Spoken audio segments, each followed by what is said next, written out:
giving the Luxe Performance Skyline a bit of a tub up.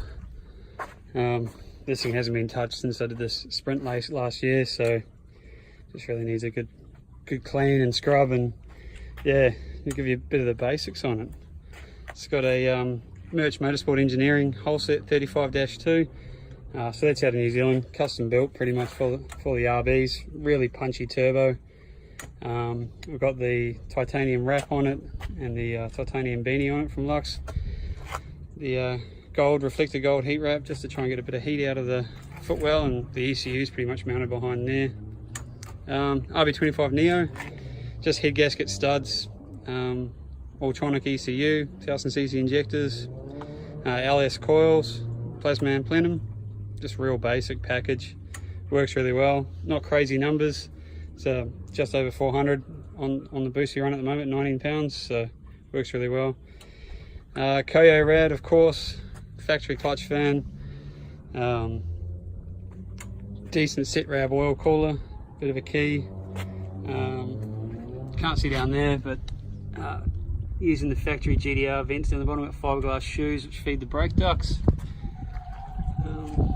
Alcon 4-pot brakes, nothing too wild or big, does the job. Coming inside, bit of a mess. Velo GTP seat, all the usual stuff, big cage, detachable wheel, a few switches, T56 gearbox with the bigger gear set in it, and 6 gear remove, so it works really well. Fiberglass wide body, fiberglass boot, Hankook tyres all around. That's the control tyre we have to run. Big TCR wing, that's pretty much as big as we can go in our class. It works well on this car. In the back, don't know if you can see real well in there, we've got a ADL FIA fuel cell, big fuel lab pump, lift pump, surge tank, Astra power steer pump, AccuSump, breather for the diff. All just real basic setup, works real well.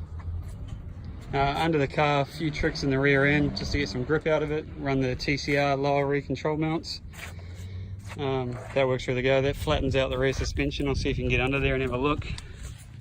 Can't really see, sort of. See how flat the lower control arms are. That helps with toe change. But yeah, just a solid all-round package. Beat the crap out of this car regularly. Just keeps performing. There's always something to do to it, but just proves that you can take a pretty well sorted drift car and go circuit racing and be competitive-ish. There's a couple of guys at the front that are absolute guns, but that's like any motorsport. This thing's gives a few people a run for the money, so it's good fun. Cheers.